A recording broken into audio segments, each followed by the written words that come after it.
reincarnation is a Jewish belief.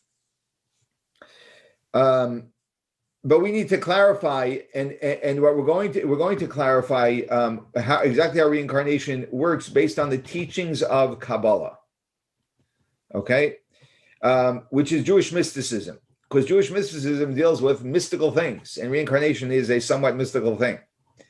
I don't think any of us here actually have mastered or have a PhD in reincarnation. But Kabbalah does actually. And there's actually a book called Shar HaGilgulim, which we're going to have a whole number of, which means the Gate of Reincarnation in Jewish mysticism, where we have many a good number of texts in our class tonight, because that's the primary authority on reincarnation. And we're going to see how reincarnation actually adds greater purpose, peace, and trust and resilience to our lives once we understand reincarnation properly.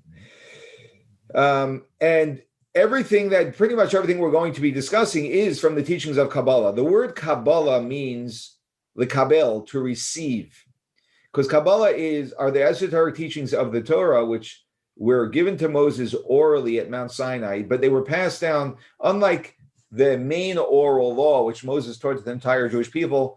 Kabbalah and mysticism was only taught to select people who passed it on to select people. And then in the last about 400 or 500 years, the Kabbalists actually revealed the importance of it in this day and age to be expanding these teachings. And that's why we have, they're more widespread today. That's a very general synopsis of Kabbalah. There's a lot more to be said about it. There's a lot more to be said about people teaching Kabbalah, which is disassociated with practice of Judaism, which obviously should be obvious to all of us that obviously is problematic. Something is off over there. But all of these teachings are going to be from Kabbalah. So let's start with the splitting of the atom. But this is a different atom. It wasn't ATOM, but it's atom. Okay, we're going to start with a very fundamental idea which we need to understand. Because in our previous classes, we learned that the soul, where does the soul go? We just learned this last week. Where does the soul go after it leaves this world? Well, it goes through the car wash, washing machine, gets cleaned up a little bit. And then where does it go? It goes to heaven. Every soul goes to heaven. So what's this whole story with reincarnation? Reincarnation, we already established that the soul doesn't come back down. It goes to heaven. We were very clear about that. And that every single soul, except for, the 0.0001% of the extreme evil, that maybe they don't, but pretty much everyone does. So what is the story with reincarnation? Scott, do you have a question? In a more general sense, and I don't know if you'll get to it tonight in the context of reincarnation. Okay. I struggle with the notion of, if I have a single life my soul is eternal, then the value of that single life, the experience of that single life, is infinite, because it must last in essence for an eternity. If I have many lives, or for that matter, if I could possibly have an infinite number of lives, then the value of any one particular life in the world of infinity becomes incredibly small. That is, each of our experiences in this one life is incredibly small in the grand experience. And I haven't quite reconciled that. Yeah. I hope that by the end of the class, you won't have to reconcile it. Okay. That's the, okay? I trust you. So, yeah, thank you. Well, you see, there's one core, I think pretty common misunderstanding about reincarnation, which raises most of our questions. And I'm going to do my best. I've tried in past times that we've learned about reincarnation to explain it.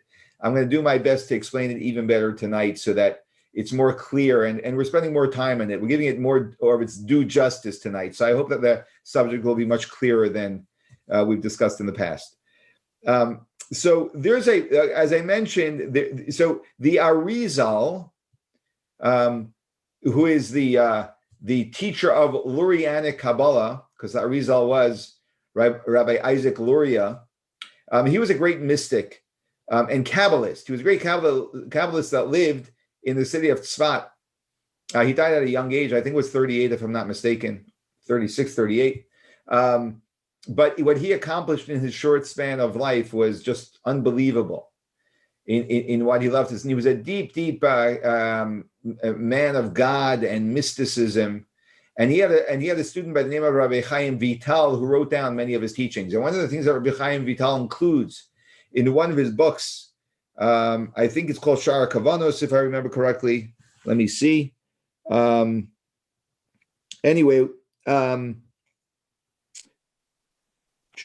Whatever it is, I don't know if I got the right book there, but he has a chapter called Sha'ar HaGilgulim, the Gate of Reincarnation. A lot of times in these books, they refer to each chapter as a gate. So he refers to it as the Gate of Reincarnation, and he really spells out and breaks down exactly how reincarnation works.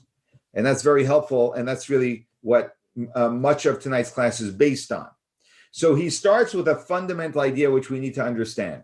Okay, and again, we know this from Kabbalistic teachings. There is really no other way for us to know. So I don't have access to such information in any way, nor do I know anyone that does. But the great Kabbalists did, and that's how we know this. And I'm reiterating that because we can ask, as we've done in the past, is like, how do you know? So this is how we know. I just want you to know how we know. And that's the best I can tell you about how we know.